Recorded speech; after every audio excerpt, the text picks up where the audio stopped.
क्या आप जानते हैं, कभी कभी इंसान की पूरी जिंदगी सिर्फ एक छोटे से फैसले की वजह से अंधेरे में डूबती है। नमाज छोड़ देने का फैसला, और कभी एक फैसला नमाज थाम लेने का उसकी दुनिया और आखिरत बदल देता है। कुरान हमें झंझोड़ कर कहता है, बेशक नमाज बेहियाई और बुराई से रोकती है। सूरा अंकबूत 45। यानी जिसने नमाज थाम ली, गोया उसने अपने रब की हिफाजत की ढाल पहन ली। मगर जब इंसान नमाज छोड़ देता है तो जिंदगी बिखरने लगती है। घर में बेसुकूनी, दिल में बेचैनी, वक्त में बेबरकती और हर रास्ते पर अंधेरा। वो चलता है मगर मंजिल नहीं मिलती।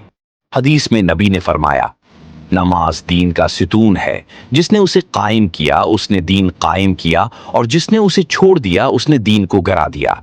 यही वो लोग हैं जिनके दिन भारी, रिस्क बेबरक और दिल खाली होते जाते हैं। फिर कुछ लोग ऐसे भी हैं जो एक दिन टूटकर सजदे में गिर पड़ते हैं। जैसे ही माथा जमीन को छूता है, अल्लाह की रहमत उनके टूटे नसीब जोड़ देती है। कुरान फिर ऐलान करता है, और मेरी मदद सब्र और नमाज के जरिए हासिल करो। अल-बकरा 45।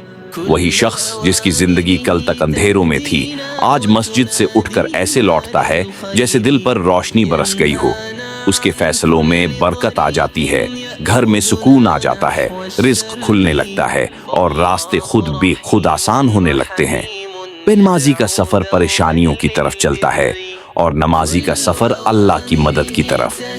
तो फैसला आपके हाथ में है, आप किस रास्ते के मुसाफिर हैं। शायद आज की नमाज आपकी कुल की पूरी जिंदगी बदल दे।